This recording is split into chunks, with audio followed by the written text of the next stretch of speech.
Hey, these are some of the fastest cars in the world. Ever. The first car ever was also the fastest car ever for a time because it was the only car ever at the time.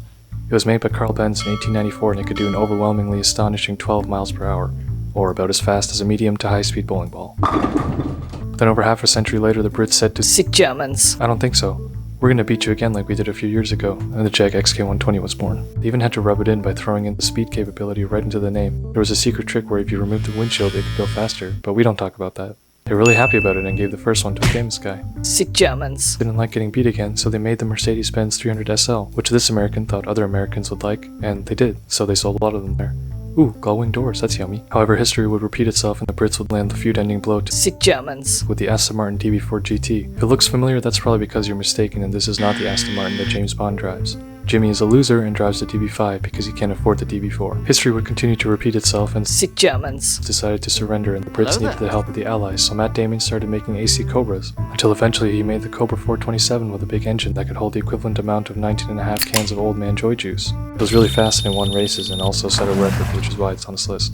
In 1963, after Ferruccio Lamborghini gestured at a Mr. Enzo Ferrari rather rudely, he went on to build the Miura P400, which snatched the fastest car title and made Mr. Ferrari very sad. This sparked a civil war between two Italian companies who both used four-legged hoofed barnyard animals in their logos. Mr. Ferrari got so mad that he ordered the production of the Ferrari 365 GTB-4, or as it's otherwise known, the Daytona, the next year and claimed his first Ferrari fastest. This made Enzo very happy. In a somewhat nearby building, Mr. Lamborghini heard this and he had such a bout of rage that he yelled until he pooped himself. Probably. Maybe. So he took the car that previously held the record and added a letter to the end of the name, fastest letter in automotive history. Thus, life was given to the Miura P400s, owned by squeaky clean people like Frank Sinatra, who performed for the Mafia, or Eddie Van Halen, who was a rock star that didn't like being sober, or Miles Davis, who crashed one while driving it under the influence of coke. Not the fizzy one that comes in a glass bottle that polar bears like to drink. After more than a decade of non-contestation for the record, Lamborghini got restless and said, okay, screw you guys, we'll beat our own record. They made the Countach LP500S, which granted them the only back-to-back title for consecutive top-speed records for production cars by the same manufacturer but with completely separate models. It was hard for the award company to fit that on the plaque. This happened. Porsche saw that and said, hey, wait a minute, that looks a lot like our car. Why didn't we think of that?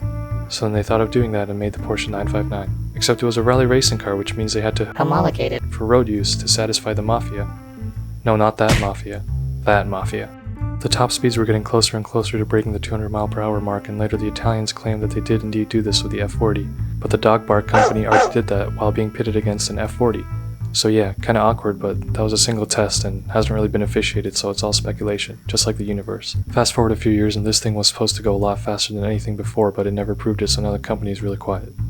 Nice going, bud. Remember when the Kitty company made a car and named it after the supposed top speed capability? Well, they tried that again by simply changing the name by taking the K and going one letter back in the alphabet and adding 100 to the number, which was fitting because they were celebrating their 100-year anniversary, not really, gotcha, haha, but they failed. In their own controlled conditions, the XJ220 could only achieve 217 miles per hour. This was embarrassing and clearly it was a very slow car since it could only do 217 miles per hour and not 220.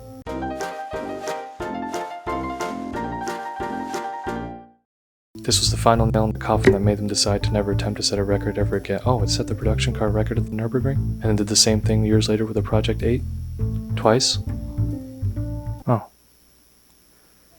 The British are clearly very competitive because a guy who made fast cars that drive in circles on the racetrack decided he wanted to make fast cars that drive in circles on the road. So with help from another guy with two first names, he helped give production birth to the Mclaren F1. That was officially the fastest car ever for a long time and is still to this day, over 27 years later, the fastest naturally aspirated road legal car ever in the universe, probably. Also, Ronnie McDonagh founded McLaren Automotive, and in case you didn't know, the F1 was their very first road car. That was a pro-gamer cash money move right there. Smooth.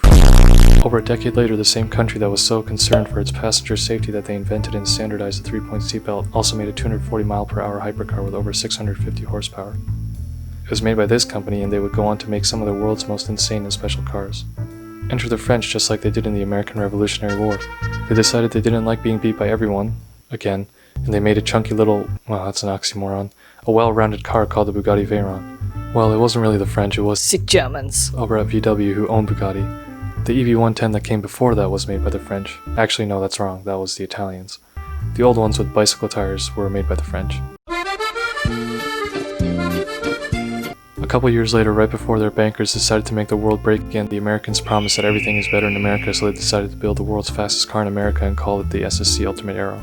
The French decided not to surrender this time, and under Sick Germans. ownership, Bugatti made an angrier Veyron that went semi-goth but with bright lipstick, and decided to call it the white middle-aged suburban dad's ultimate nickname for little kids, the Supersport. The second biggest state of America heard about this and decided peace was not an option, and a guy who was named after not one but two liquor companies. Hyman, tell him I want it wall to wall with John Daniels. Don't you mean, Jack Daniels? He may be Jack to you, son, but when you've known him as long as I have, that's a joke. Hello! Took a cute little British baby sports car and did to it what they do best. Make it bigger, louder, faster, and more damaging to the environment. But they didn't go as fast as the Supersport, so they cried about it and went home. A few years later, well, hold that thought, the Americans aren't done. They went really fast again, but it didn't really count because Bugatti bribed the Kennedy space station not to let them go both ways, which they knew would nullify their one-way result. This was the biggest case of spy controversy between the pioneers of the free world and America that totally actually happened, don't search it up. Then Bugatti made the Chiron, which was limited to a measly 261 miles per hour but could go faster if the collar was removed. None of that mattered though, because soon this company happened to build the world's fastest car, the Agera RS. This bald man made history again and was probably really proud of himself until the unstoppable stoppable force that was Sick Germans. over at VW said, no, we do everything best. And then this happened, which means for the first time ever a sort of production car officially cracked 300 miles per hour. Now what does everyone do? It seems that the impossible has happened. So there you go, world. Have fun topping that one.